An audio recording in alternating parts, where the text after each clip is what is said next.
Hi everyone, welcome back to my YouTube channel. I hope कि आप सब बहुत अच्छे होंगे। मैंने लिटरली कभी नहीं सोचा था कि मैं कभी ऐसी भी कोई वीडियो बनाऊंगी या मुझे कभी इस टॉपिक पे भी कभी बात करनी पड़ेगी। अगर आपने मेरी पुरानी वीडियोस देखी होंगी तो शायद किसी शॉर्ट्स में तो मैंने ये चीज़ बोली थी कि मेरा फ़ोन खो गया है। और उस क्या हुआ था, इस इंसिडेंट्स को मैं आपके साथ ज़रूर शेयर करूँगी ताकि जो मिस्टेक्स हमसे हुई हैं, मुझसे हुई हैं, वो आप लोग ना करो, है ना। लेकिन फिर उसके बाद मैंने सोचा कि चलो छोड़ो, देखेंगे फिर बनाएंगे कभी, क्योंकि मैं उस चीज़ को याद नहीं करना चाहती थी जो मेरे साथ हुआ। बट अब वो चीज़ दोबारा से रिपीट हुई है, इस वजह से मैं ये वीडियो बना रही हूँ। ठीक है, इस साल में अभी तक हमारे 3 फ़ोन खो चुके हैं। आप लोग प्लीज़ इस वीडियो को पूरा देखना, मे भी हो सकता है कोई ऐसा हो जो इससे रिलेट कर पाए। और अगर किसी ने किसी भी तरह से किसी का फ़ोन मिला है तो वो हमें बता सकता है। ठीक है, अब मैं बताती हूँ कि हमारे 3 फ़ोन गए हैं, कैसे गए हैं, क्या हुआ, वो मैं आपके साथ शेयर करना चाहती हूँ। सबसे पहला हमारा गया था आईफोन 11। ठीक है, मेरा एक फ्रेंड है, मैं उस टाइम नोएडा में ही जॉब कर रही थी, तो वो मुझसे मिलने के लिए आया था। जैसे वो वापस जा रहा था, वो मेट्रो पे जैसे वो मेट्रो पे रुका तो मतलब उसको मेट्रो आ गई तो उसको बैठना था, और उस टाइम वो मुझसे बात कर रहा था। ठीक है, तो उसने मुझे कहा कि प्रिया मेट्रो आ गई है, मैं बैठने लगा हूँ तो मैं बैठ के तुमसे बात करता हूँ। उसने इतनी सी बात की और फ़ोन अपना पॉकेट में डाल दिया। पता नहीं किसने कब से उस चीज़ पे नज़र रख रखी थी।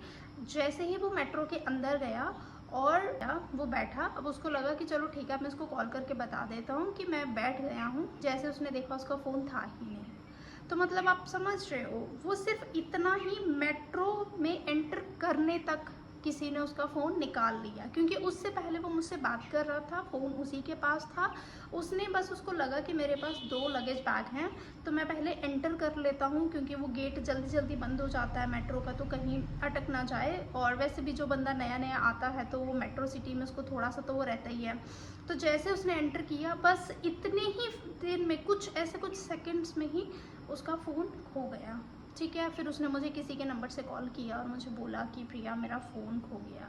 ठीक है, फ़ोन का तो चलो बुरा लगा ही लगा, लेकिन उसको उस चीज़ से ज़्यादा बुरा लगा कि उसमें जो भी मेमोरीज़ थी, जो भी डेटा था, वो सारा का सारा चला गया। ठीक है, ये हो गया। उसके बाद ये आई थिंक बात है कुछ फरवरी, नहीं, जनवरी और फरवरी की, ऐसे ही कुछ बात है। ठीक है, अब उसके बाद क्या हुआ, 28 मार्च को मेरा भी फ़ोन खोया। मेरा आईफोन 13 था। अब क्या हुआ कि मेरी नाइट शिफ्ट होती, तो मैं तब नोएडा में जॉब कर रही थी और मेरी नाइट शिफ्ट ही होती है। तो मेरी शिफ्ट टाइमिंग थी इवनिंग 7:30 टू मॉर्निंग 5:30। तो जैसे ही 5:30 हुआ, जैसे ही मेरी शिफ्ट ओवर हुई, तो मुझे उस दिन लगा कि आज ना मैं मेट्रो से जाती हूँ। एक्चुअली क्या हुआ था कि मैंने 15 मार्च को मैंने अपना जो पीजी था वो मैंने चेंज कर लिया। पहले मैं बिल्कुल ऑफिस के वॉकिंग डिस्टेंस पे रहती थी, वहाँ पे हार्डली मुझे 15 मिनट्स लगते थे और मैं पैदल पैदल ही अपने पीजी पहुँच जाती थी। तो फिर बट मुझे ऐसे लगा कि वहाँ का रेंट जो था वो बहुत ज़्यादा था, तो मेरे अकेले के लिए उसको पे करना थोड़ा मुश्किल हो रहा था। सो आई थॉट, फिर मैंने OLX पे ढूंढा तो मुझे एक शेयरिंग में एक लड़की मिल गई, बट वो थोड़ा सा दूर था। तो 15 तारीख से लेके 27 तारीख तक तो मैंने क्या किया, मैं रैपिडो से जाने लगी। ठीक है, तो मैं मतलब जब मेरी शिफ्ट ओवर होती, क्योंकि मुझे पता ही नहीं था कि मेट्रो से जाना कैसे है, कितना उसमें टाइम लगेगा, कितने मेरे चार्जेस लगेंगे, तो मुझे लगा कि मैं रैपिडो बाइक करके चली जाती हूँ। लेकिन क्या हुआ कि मतलब 15 तारीख से लेके 27 तारीख तक मैं डेली मेट्रो से ही जा रही, क्या, तो 15 तारीख से लेके 27 तारीख तक मैं डेली रैपिडो से जा रही थी। तो वो मेरे डेली के वहाँ पे 190 या 200 रुपीज़ चार्ज हो रहे थे, क्योंकि मेरे आने के भी 80-90 रुपीज़ लग रहे थे और मेरे जाने के भी। तो इन्हें रियलाइज़ कि यार ये तो बहुत ज़्यादा महंगा है, क्या फ़ायदा हुआ अगर एक साइड से मैंने रेंट की वजह से मैंने अपना फ्लैट चेंज किया कि मेरा रेंट कम हो, तो उतना ही मेरा आने जाने में भी लग रहा है। तो उस दिन मैंने सोचा एक काम करती हूँ, मैं ना मेट्रो से जाती हूँ, एक तो पता चल जाएगा कि टाइमिंग कितना लगता है और ये भी पता चल जाएगा कि कितना मेरा फेयर लगता है। तो अगर मुझे ये बजट फ्रेंडली लगेगा तो मैं इसी से ही चली जाया करूँगी। तो उस दिन 28 मार्च था। तो जैसे ही सुबह 5:30 बजे मेरी शिफ्ट ओवर हुई, अब वहाँ से लेके मेरे ऑफिस से लेके मेट्रो तक जाने में भी 15 मिनट लगते हैं, क्योंकि वो वही मेट्रो है जिसके पास में पहले रहा करती थी, जहाँ मेरा पहले पीजी था। तो जब मैं जाने लगी, वैसे तो ऑफिस से लेके मेट्रो तक भी ऑटो चलते हैं, वो 10 रुपये लेते हैं, छोड़ देते हैं, बट मेरे को लगा यार ऑटो भरेगा फिर चलेगा, तो मैं पैदल पैदल चली जाती हूँ, क्योंकि उस रास्ते से तो मैं पहले डेली ही जाया करती थी। तो जैसे मैं जा रही थी, मुझे पता भी है, मुझे कुछ लोगों ने ये चीज़ बताई भी कि यार इस रास्ते पे या ये जगह सही नहीं है, सेफ़ नहीं है, यहाँ पे चोरी हो जाती है। और मैं हमेशा जब उस रास्ते से जाती थी ना, या तो मैं अपना फ़ोन अपने पॉकेट में रख लेती थी या फिर मैं अपने बैग में रख लेती थी। भाई उस दिन पता नहीं मेरे दिमाग को, इस खोते दिमाग को क्या हुआ, मैं जैसे ही मैं ऑफिस से थोड़ा सा आगे निकली, रोड पे जब मैं पहुंची मेन रोड पे, मैंने अपना फ़ोन निकाला और मैंने अपनी एक टीममेट को कॉल किया और उसको मैं बोलने लगी। मैंने कहा देखो यार, कि मैंने रेंट की वजह से तो मैंने वहाँ पे मतलब मैंने अपना फ्लैट शिफ्ट किया था, लेकिन अभी ना मुझे वो दूर लग रहा है, ये मेरा बहुत ज़्यादा टाइम जा रहा है, तुम बता दो तुमने फ्लैट कहाँ पे लिया है और तुम्हारे कितना वो फेयर है, ये वो जो भी रेंट है तुम्हारा। अभी सिर्फ मेरी इतनी ही बात हुई कि तुम्हारे रूम का कितना रेंट है और तुम्हें कितना टाइम लगता है, मुझे पता ही नहीं चला। मतलब ऐसे किसी ने यूं करके ऐसे छीना, मैं ऐसे जा रही थी सीधा सीधा और इसी साइड ऐसे राइट साइड ऐसे, ये कौन सा, हाँ राइट साइड पे ऐसे मैंने फ़ोन लगा रखा था, तो मैं बात कर रही थी, तो इतनी ज़ोर से किसी ने ऐसे मेरा फ़ोन छीना। मतलब मैं वो कुछ सेकंड्स के लिए ना, मुझे समझ ही नहीं आया कि क्या हुआ, ठीक है। और मतलब जैसे मुझे ऐसे, मतलब जैसे उसने मुझे छीना, एक तो मुझे यहाँ पेन हुआ यहाँ, क्योंकि जिसने मेरा फ़ोन छीना उसके नेल यहाँ मेरे लग गया था और यहाँ लग गया था, क्योंकि उसने बहुत ज़ोर से छीना था। तो कुछ सेकंड के लिए तो मुझे समझ ही नहीं आया क्या हुआ। जैसे मैंने ऐसे सामने होके देखा तो 2 लड़के बाइक पे जा रहे हैं, वो इतनी तेज़ गए कि यहाँ से लेके मैं कितना बताऊँ, ऐसे 10 मीटर के डिस्टेंस पे, क्योंकि वहाँ तक तो दिखता ही है ना, बट उस टाइम था बहुत अंधेरा, क्योंकि मार्च में भी सर्दियाँ होती हैं, ठंड होती है, तो 5:30 बजे उतना ज़्यादा मतलब उजाला नहीं होता है, तो तब थोड़ा थोड़ा अंधेरा ही था, ठीक है। तो मैं उसकी बाइक का नंबर नहीं देख पाई, मैं उनकी शक्ल नहीं देख पाई, बट जैसे वो 10-15 मीटर के डिस्टेंस पे वो लोग गए, पीछे वाले लड़के ने, उसने फ़ोन छीना, क्योंकि ऑब्वियसली पीछे वाले नहीं छीना होगा, आगे वाला तो चला रहा होगा, तो उसने कसम से पीछे पलट के ना ऐसे मेरा फ़ोन करके दिखाया मुझे कि भाई मैंने ले लिया। और उसके बाद भाई मुझे इतना रोना आ रहा है, मेरी सांस चढ़ गई, मुझे ऐसे लगे पता नहीं मेरे साथ क्या हो गया है। मैं सॉरी, मैं रोए जा रही हूँ। मैं रोते रोते रोते रोते वहाँ मेट्रो स्टेशन तक पहुँच गई, ठीक है। मेट्रो स्टेशन मतलब 10 मिनट का ही रास्ता है।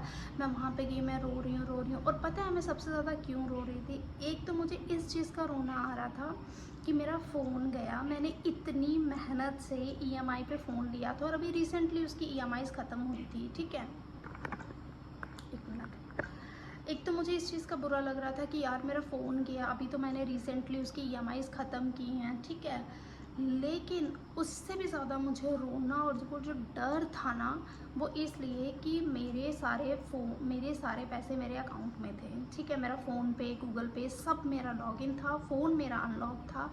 और 28 तारीख थी उस दिन, और 2 अप्रैल को मुझे घर आना था, क्योंकि 10 तारीख को मेरी सिस्टर की शादी है और वो सारे पैसे शादी के मेरे ही अकाउंट में थे। तुम सोच रहे हो उस टाइम पे क्या, मतलब मुझे ऐसे हो गया था कि जैसे मुझे किसी ने मार दिया। मतलब मैं बता नहीं, मैं तुम्हें वो मतलब मैं एक्सप्रेस नहीं कर पा रही हूँ कि उस टाइम पे क्या हुआ। फ़ोन से ज़्यादा सबसे पहले जो चीज़ मेरे दिमाग में ट्रिगर्ड की वो यही कि अकाउंट में पैसे हैं। भाई मैं रोने लगी और मेट्रो पे वहाँ पे 3-4 लड़के ऐसे इकट्ठे हो गए, क्या हो गया। मैंने उनको बोला कि यार मेरा ना फ़ोन खो गया, और फिर मैं उनको भी बता रही हूँ, मैंने कहा फ़ोन तो गया ही गया, लेकिन मेरे अकाउंट में ना पैसे हैं, मेरे घर में शादी है और सारे पैसे मेरे पास हैं मेरे अकाउंट में, और मुझे किसी का नंबर भी याद नहीं है, ठीक है, मुझे सिर्फ एक अपने भाई का नंबर याद था, बट मैं उसको कॉल नहीं कर सकती। मैं सुबह सुबह 5:30-6 बजे कैसे कॉल करूँ उसको, और अगर मैं कॉल करती तो वो लोग और परेशान हो जाते। और मुझे ये था कि अगर उसी टाइम अगर ये बात मेरी मम्मी को पता चल गई तो मैं इतने स्ट्रेस में हूँ, मैं इतनी टेंशन में, उनको कितनी टेंशन होगी कि अभी 10 तारीख को शादी है, 2 तारीख को ये घर आने वाली है और आज फ़ोन गया। क्योंकि उनको ऐसा लगता है कि फ़ोन गया तो मतलब पैसे गए। क्योंकि कुछ टाइम के लिए मुझे भी ऐसा ही लगा था, मैं खुद पढ़ी लिखी होके मेरा दिमाग ऐसे ख़राब हो गया उस टाइम पे। मैं रो रही हूँ, लाइक मैं बता नहीं सकती हूँ मैं। और फिर मैंने क्या किया, वहीं पे जब 1-2 लड़के आए, अब मैं भाई को कॉल नहीं कर सकती थी, तो मेरा वो फ्रेंड जिसका फ़ोन खोया था, फिर मैंने तुक्के से उसका नंबर मिलाया और थैंक गॉड कि उसका नंबर भी मिल गया। मैंने किसी, पहली बात तो मैं बताऊँ, जब ऐसी सिचुएशन होती है ना तो बहुत कम लोग होते हैं जो आगे आके आपकी हेल्प करते हैं।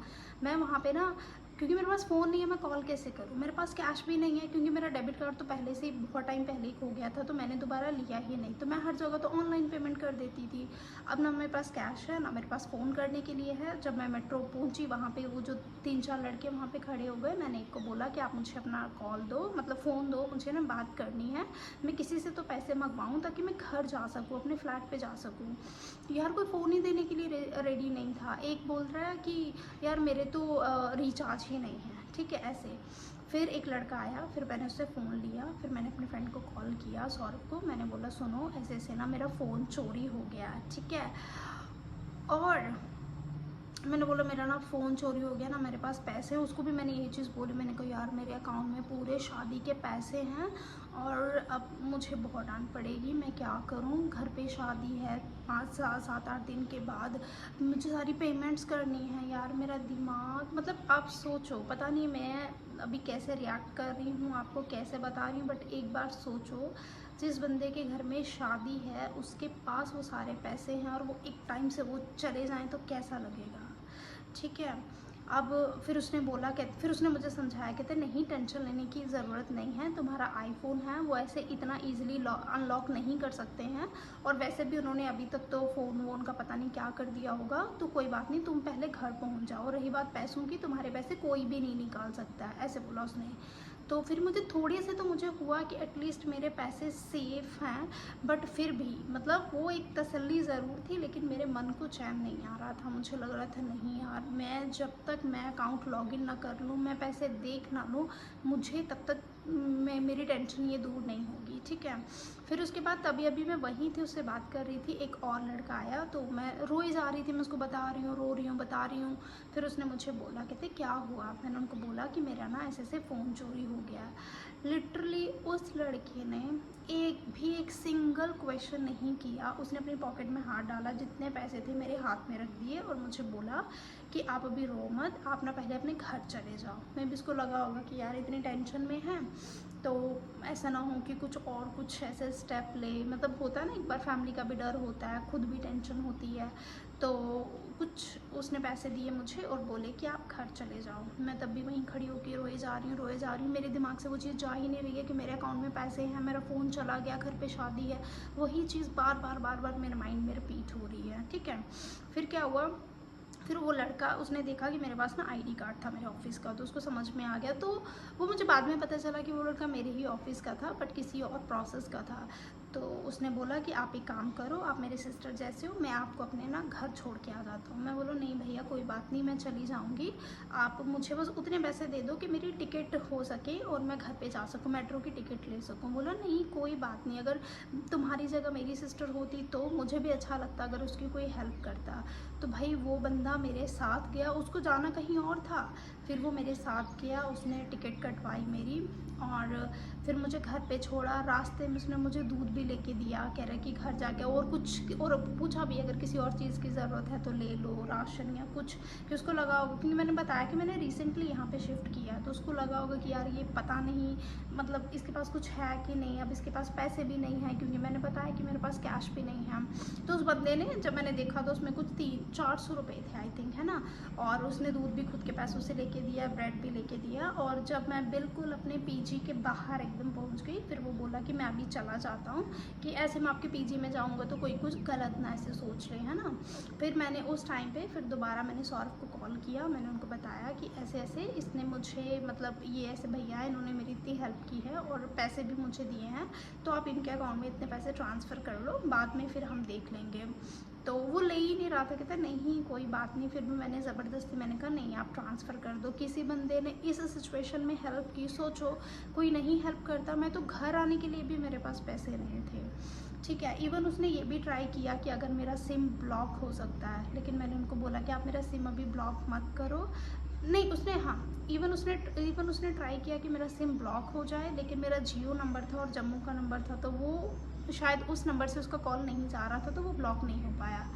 अब उसके बाद मैं कुछ 6:30 बजे, 5:30 बजे तो मेरी छुट्टी होती है, और मेरा वहाँ से मेट्रो से कुछ ज़्यादा टाइम लगा नहीं, क्योंकि सुबह सुबह पहले ही मेट्रो से मैं आ गई थी। 6 बजे मेट्रो चलती है, तो 6 सवा 6 बजे मैं वहाँ से निकल गई थी, और कुछ 7 बजे के आसपास मैं अपने पीजी पहुँच गई थी, ठीक है। तो फिर मैंने आते ही अपनी रूममेट को बताया कि यार ऐसे ऐसे मेरा फ़ोन खो गया। वो खुद इतनी हैरान हो गई, कहती यार मुझे भी ऐसे लगा, मैंने कहा यार मैंने अभी यहाँ पे शिफ्ट किया और इतना बड़ा लॉस हो गया मेरा।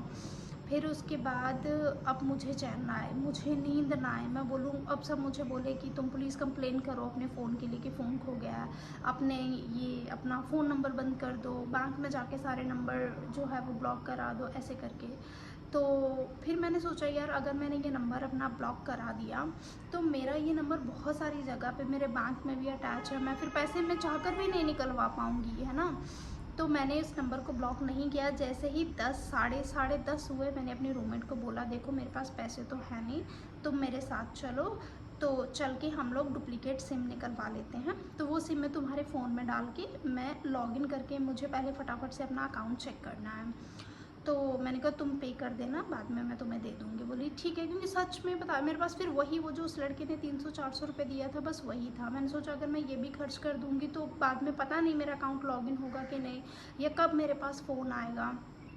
तो फिर मैं और मेरी रूममेट हम लोग 10:30 बजे, मतलब तुम सोचो मैं रात भर से जाग रही हूँ, मेरी 7:30 की शिफ्ट है, तो मैं 5 बजे जागी थी।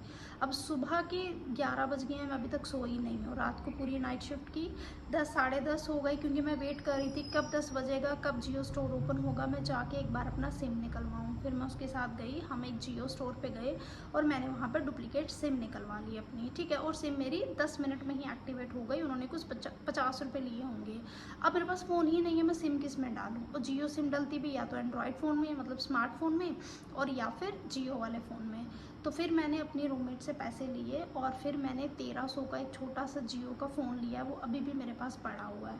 फिर मैंने उसमें सिम डाली, फिर मैं घर पे आई, घर पे आके मैंने अपनी सिम उसके फ़ोन में डाली, और फिर अपने जो फ़ोन पे वगैरह था वो सब मैंने दोबारा से लॉगिन किया। जब मैंने चेक किया अपना बैलेंस, अपने सारे बैंक अकाउंट चेक किए, फिर मुझे जाके मन में तसल्ली हुई कि शुक्र है एटलीस्ट मेरे पैसे तो सेफ़ हैं, क्योंकि घर पे शादी है, ठीक है। और सिम भी क्योंकि मेरी सेम डे एक्टिवेट हो गई थी, तो मेरे घर वालों को ज़्यादा पता ही नहीं चला कि हुआ क्या। मैंने शाम को कॉल किया मम्मी को और मैंने उनको ये बोला कि मेरा फ़ोन ख़राब हो गया। सिम का तो उनको पता ही नहीं चला, क्योंकि उनको पता है कि ऑफिस से आते ही सो जाती है, तो जब शाम को फ्री होगी तब हमें कॉल करेगी, तो इस वजह से उन्होंने भी कॉल नहीं किया, तो उनको पता ही नहीं चला। तो जब रात को मैंने खुद ही उनको कॉल कर लिया तो उनको पता ही नहीं था कि क्या हुआ। पर मैंने ऐसे बोल दिया, मैंने कहा मम्मी कि अभी तो मैं शायद ऑनलाइन भी उतना पे ना कर पाऊँ, क्योंकि मैं घर पे आके ही देखूँगी कि क्या करना है, या फिर मैं डेबिट कार्ड निकलवा लूँगी, क्योंकि अभी मेरा फ़ोन नहीं चल रहा है। तो मम्मी बोले हाँ कोई बात नहीं, यहाँ पे आके निकलवाना है ना। लिटरली मैंने अपने भाई, अपनी दीदी, अपनी मम्मी, सबको मैंने यही बोला था कि मेरा फ़ोन ख़राब हो गया है। मैंने किसी को नहीं बताया कि मेरा फ़ोन खो गया है, क्योंकि मुझे पता है कि उनके भी दिमाग में वही चीज़ आती, फ़ोन खो गया है तो मतलब पैसे, ठीक है। इसलिए मैंने उनको किसी को कुछ नहीं बताया। अब मुझे टिकट करनी थी, फिर मैंने दोबारा सिम अपनी उसके फ्रेंड के, क्योंकि पेमेंट तो ऑनलाइन ही होती ना, फिर मैंने उसके फ़ोन में अपनी सिम डाली। फिर मैंने अपनी 2 अप्रैल की टिकट की और फिर मैं 2 को मैं बैठी थी और 3 तारीख को मैं घर पे पहुंच गई। घर आने के भी बहुत दिन तक, मतलब शादी होने तक, हमारी शादी ख़त्म हुई थी 17 तारीख को, तब तक मैंने घर पे नहीं बताया था कि मेरा फ़ोन खो गया है। 17 तारीख के बाद जब शादी वादी ख़त्म हो गई, जब सारी पेमेंट सब कुछ हो चुका था, फिर मैंने बोला, मैंने कहा मेरा फ़ोन मतलब मेरा फ़ोन जो है वो मतलब ख़राब नहीं हुआ, वो खो गया है। डांट तो पड़ी उस टाइम पे भी, लेकिन इट्स ओके, मतलब चलो एटलीस्ट ये था कि जो पैसे थे वो सारे सेफ थे, उसमें कोई प्रॉब्लम नहीं हुई है ना। फिर सब लोगों ने, फिर जब मैंने घर पे आके बताया, मैं बता रही हूँ, मुझे फिर से रोना आ रहा था। फिर सब लोगों ने मुझे बोला, कहते देखो नोएडा दिल्ली कैसी सिटी है, ठीक है, वो बिल्कुल भी सेफ़ नहीं है। अभी तो अच्छा हुआ कि सिर्फ फ़ोन छीन के ले गए, भगवान ना करे अगर कुछ और मिसहैपनिंग हो जाती तो, कुछ और चाकू वाकू दिखा के वो अगर कुछ छीनने की कोशिश करते या कुछ और भी कर सकते थे। चोर का, जिसको इन सब चीज़ों का लालच होता है, उनको कुछ नहीं दिखता है, ये लड़की है या लड़का है, ये कैसे कर, उनको जो चीज़ चाहिए वो चीज़ चाहिए, है ना। तो फिर मैंने भी यही सोच के अपने मन को तसल्ली दे दी, मैंने कहा कोई बात नहीं यार, इससे भी कुछ बुरा शायद हो सकता था, बट शुक्र है कि माता रानी ने बचा लिया। अगर गया तो सिर्फ मेरा फ़ोन ही गया, कोई बात नहीं, मैं फिर से काम करूँगी, फिर से पैसे कमाऊँगी, फिर से मैं फ़ोन ले लूँगी। अब पूरी शादी में मेरे पास कोई फ़ोन ही नहीं, मतलब हमारे पास एक ही फ़ोन था। अच्छा, फिर क्या हुआ कि पूरी शादी में मैं और मेरा भाई एक ही फ़ोन चला रहे थे। मेरे भाई के पास भी iPhone 13 था, तो मैंने फ़ोन लिया नहीं, क्योंकि मुझे लगा पहले एक बार हेलीकॉप्टर, मैंने सोचा कि एक बार शादी वादी ख़त्म हो जाए, क्योंकि ऐसा ना हो मैं इतने पैसे खर्च कर दूँ फ़ोन के लिए और अगर कभी शादी में ज़रूरत पड़ गई तो इस टाइम पे फ़ोन से ज़्यादा शादी ज़्यादा ज़रूरी है। तो इसलिए मैंने फ़ोन वोन का मैंने सोचा भी नहीं। तो मेरे भाई के पास जो फ़ोन था, कभी मैं उसे रख लेती थी, कभी मेरा भाई रख लेता था, तो ऐसे करके हम लोगों ने शादी का भी सारा देख लिया। इसीलिए तो मैंने शादी की ज़्यादा वीडियोज़ भी नहीं बनाई, क्योंकि कभी फ़ोन उसके पास है, कभी मेरे पास है, और भी इतनी सारी टेंशन थी। अब शादी की मैं कभी बाद में बताऊँगी, क्योंकि उसमें भी बहुत ज़्यादा भसड़ हुई थी भाई साहब, ठीक है। तो ये हो गया मेरे फ़ोन का सीन, ठीक है। पहले मुझे लगा था कि मैं इस पे वीडियो बनाऊँ, मैं आपको बताऊँ कि प्लीज़ जो गलती मुझसे हुई है वो आप ना करें। अगर आप बाहर कहीं पे भी जॉब करते हो, पढ़ रहे हो, तो प्लीज़ अपने फ़ोन को तो मत बाहर निकालो ही मत। भाई आप घर पहुंच जाओ सेफली, वो जो 15 मिनट, आधा घंटा, 1 घंटा ट्रैवलिंग का है, फ़ोन को उस टाइम पे अवॉइड करो। जब घर अच्छे से पहुंच जाओ उसके बाद चलाओ। लिटरली जब से मेरा फ़ोन खोया ना, आज भी मैं किसी को देखती हूँ ना, कुछ लोग जैसे ऑटो में, ई रिक्शा में बैठे होते हैं, ऐसे करके फ़ोन चला रहे होते हैं, मेरे मन में होता है कि मैं उनको जाऊँ और उनको जाके बोलूँ प्लीज़ ये फ़ोन मत चलाओ, घर जाके चला लेना, अभी मत चलाओ। मतलब इतना तब से मुझे डर बैठा हुआ है। अब क्या हुआ, आज वीडियो बनाने का रीज़न क्या था कि क्यों मैं आज ये बता रही हूँ, क्योंकि रात को मेरे भाई का फ़ोन चोरी हो गया। भाई साहब जब मैंने सुना मेरा दिमाग ख़राब हो गया। मैंने आपको बताया कि पूरी शादी में मेरे पास, मेरे और मेरे भाई के पास एक ही फ़ोन था, क्योंकि मैं मेरे भाई का फ़ोन चला रही थी, ठीक है। अब उसी टाइम पे मैंने सोचा था कि यार मुझे अपना यूट्यूब चैनल बनाना है, तो मैंने उसको बोला कि विशाल ये वाला फ़ोन तू मुझे दे दे और तू कोई और फ़ोन ले ले। अब उस बेचारे के पास तो उतने पैसे थे नहीं, तो उस टाइम पे फिर मैंने उसको वन प्लस का फ़ोन लेके दिया, जो कुछ 25,000 का था और ऑफ़र में हमें कुछ 21,000 का मिला, ठीक है। तो मैंने ये शॉर्ट्स में भी डाला हुआ, आप मेरा सबसे पहला वाला शॉर्ट्स देखोगे ना, जिस दिन मैं जा रही हूँ जम्मू से नोएडा, और उसमें मैंने एक फ़ोन की अनबॉक्सिंग भी की है, वो वही फ़ोन था। तो मुझे लगा, और वो आया भी उसी दिन जिस दिन मुझे शाम को जाना था, शाम की मेरी ट्रेन थी, और उसी दिन उसका फ़ोन डिलीवर्ड हुआ था। तो वो फ़ोन मैंने उसको दे दिया, और वो फ़ोन मतलब आप लगाओ, मैं कब गई थी यहाँ से, मई 28 को मैं वापस गई हूँ, और मई 28 को ही वो फ़ोन घर पे आया है। और कल कितनी थी, 12 तारीख, आज 13 है ना, 12 जुलाई उसका फ़ोन गया। अब क्या हुआ कि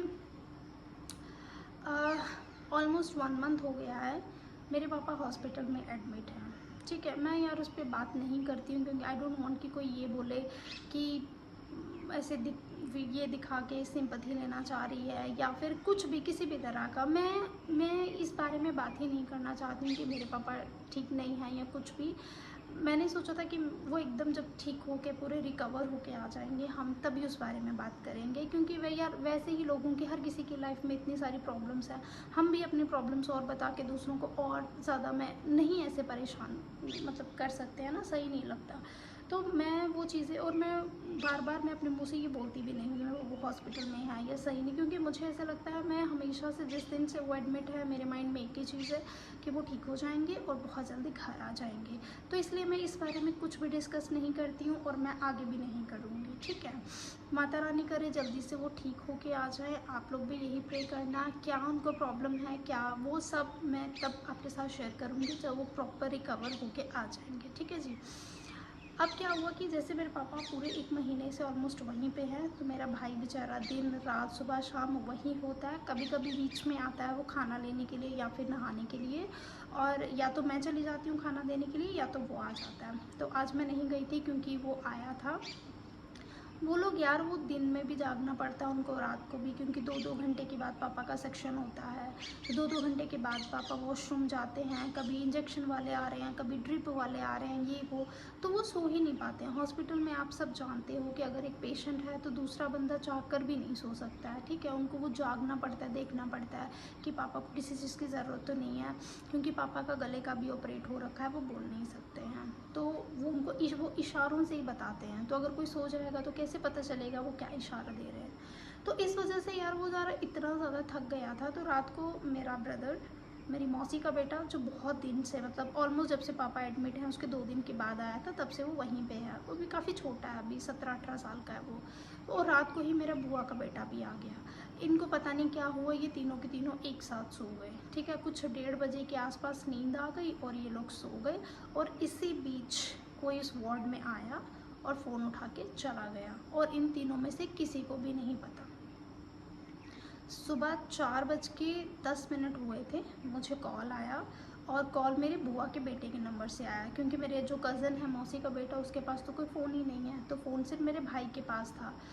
तो उसका फ़ोन भी गया, और फिर उसने अपने मेरी बुआ के बेटे के नंबर से कॉल किया कि दीदी मेरा फ़ोन खो गया है, और मुझे ना मेरे फ़ोन का वो जो बॉक्स है उसका फ़ोटो भेजो, IMEI नंबर जो होता है वॉटेवर उसका भेजो। भाई जब मैंने ये चीज़ सुनी, मैं मुझे इतना गुस्सा भी आया, मुझे समझ नहीं आया। मैं कहा यार कि क्या हो रहा है। एक तो पापा हॉस्पिटल में, ठीक है, मैं 3-4 महीने से जॉब पे नहीं हूँ।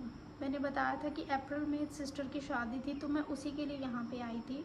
और फिर मेरी छुट्टियाँ ज़्यादा हो गई, और फिर उस टाइम पे वो जो वॉर वाला सीन जम्मू में चल रहा था, तो उसकी वजह से मैं टाइम पे वापस नहीं जा पाई, और उन्होंने मुझे एब्सकॉन्ड कर दिया। मैंने बहुत एक्सप्लेनेशन दी, बट किसी ने वो समझे ही नहीं कि नहीं तुम्हारी छुट्टियाँ इतनी हो गई हैं, ये वो। मेरा जॉब भी चला गया। फिर मैं वापस गई नोएडा की, और फिर मैंने इंटरव्यू देने स्टार्ट किए। इंटरव्यू हुआ, क्लियर भी हो गया, लेकिन मैं ज्वाइन नहीं कर पाई, क्योंकि मुझे उसके नेक्स्ट डे ही पता चल गया कि पापा एडमिट हैं, और वो मैं जॉब छोड़ के यहाँ आ गई। मुझे वही हुआ कि यार अभी क्या सिचुएशन चल रही है, मैं जॉब नहीं कर पा रही हूँ, ठीक है, भाई नहीं अपनी जॉब पे जा पा रहा है, और अभी ये फ़ोन खो गया है, ये सब। भाई दिमाग इतना ख़राब हुआ, पर क्या कर सकते हैं। मुझे लोगों की समझ नहीं आती है। कोई हॉस्पिटल में है, कोई 1 महीने से किसी के साथ में है, वो बेचारा ठीक है, कभी नींद आ भी सकती है, पर ऐसे कैसे, मुझे जो चोरी करते हैं लोगों की समझ नहीं आती। इन लोगों को कैसे किसी का चोरी किया हुआ कैसे डाइजेस्ट हो जाता है, किस मुंह से वो फ़ोन अगर लिया तो बेच देते होंगे कहीं, वो यूज़ तो करेंगे नहीं उसको। कैसे इनको वो पैसे डाइजेस्ट हो जाते हैं, कैसे ये अपने पेरेंट्स को दे देते हैं वो पैसे, मुझे तो ये समझ में नहीं आता। भाई मेहनत कर लो, थोड़ी सी कमा लो, किसी ने भी अपनी मेहनत से लिया है, ठीक है। अब उस बेचारे के पास ना ही कोई फ़ोन है ना कुछ। अभी वो थोड़ी देर पहले घर आया था, तो मैंने उसको बोला, मैंने कहा मम्मी का एक छोटा कीपैड वाला फ़ोन है, वही ले जाओ, और अपनी सिम, मैंने उसको बोला सबसे पहले तो तुम अपनी सिम डुप्लीकेट निकलवा लो। बट वो जो सिम है वो मेरी चाची के नाम पे है, तो वो बोला कि अभी तो चाची शायद जा नहीं पाएंगे, अब मैं कल जाके सिम अपना डुप्लीकेट निकलवा लूँगा। और फ़ोन भी गया, उसमें जो उसका डेटा था, जो उसको कॉन्टैक्ट्स आ रहे थे, सब गए। उसको बोला, मैंने कहा मम्मी का एक छोटा वाला कीपैड वाला फ़ोन है, वो लेके चला जा। तो कहता कि अब मैं वापस आऊँगा रात को खाना लेने के लिए, तो फिर उस टाइम पे ले जाऊँगा। मैंने कहा यार तुम कुछ तो अपने पास कोई तो फ़ोन रख लो, अगर हमें कॉल करनी हो, कुछ पूछना हो, बताना हो, तो कैसे, ऐसे हमें भी टेंशन रहती है। ऐसे नहीं तो हम बीच में कॉल करके पूछते ही रहते हैं ना, कब आना है, कैसे है, जो भी। तो अभी वो आएगा। सो ये था जो मैं आपके साथ शेयर करना चाहती थी। प्लीज़ आप लोग प्लीज़ अवेयर रहो इन सब चीज़ों से। ये सब बहुत बहुत ज़्यादा हो गया, लोग इतनी हद तक गिर गए हैं। अभी तो मैंने पूछा विशाल से, मैंने कहा तुमने उसकी पुलिस कंप्लेंट की? तो वो बोल रहा है कि हाँ दीदी कंप्लेंट मैंने कर दी है, और उन्होंने कैमरा भी चेक किया है और कैमरे में उसकी फ़ोटो भी आ गई है। वो एग्जैक्ट उस टाइम की नहीं आई है जब उसने फ़ोन चुराया। एक तो पता नहीं क्यों, अब एक्चुअली जिस वार्ड में पापा है ना, तो अभी वो मोस्टली वहाँ पे और कोई पेशेंट नहीं है। आई थिंक एक और पेशेंट है, कभी कभी तो पूरी भर जाती है, कभी कभी खाली होती है। तो अभी से पापा और एक और पेशेंट है, और बाकी जो उनके साथ अटेंडेंट होते हैं वही हैं।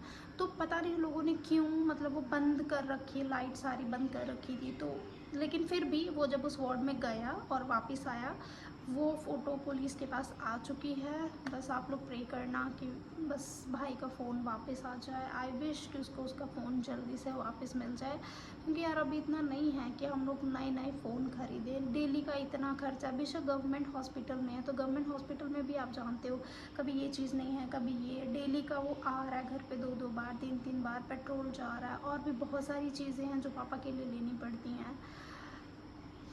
बस उसका फ़ोन मिल जाए बस।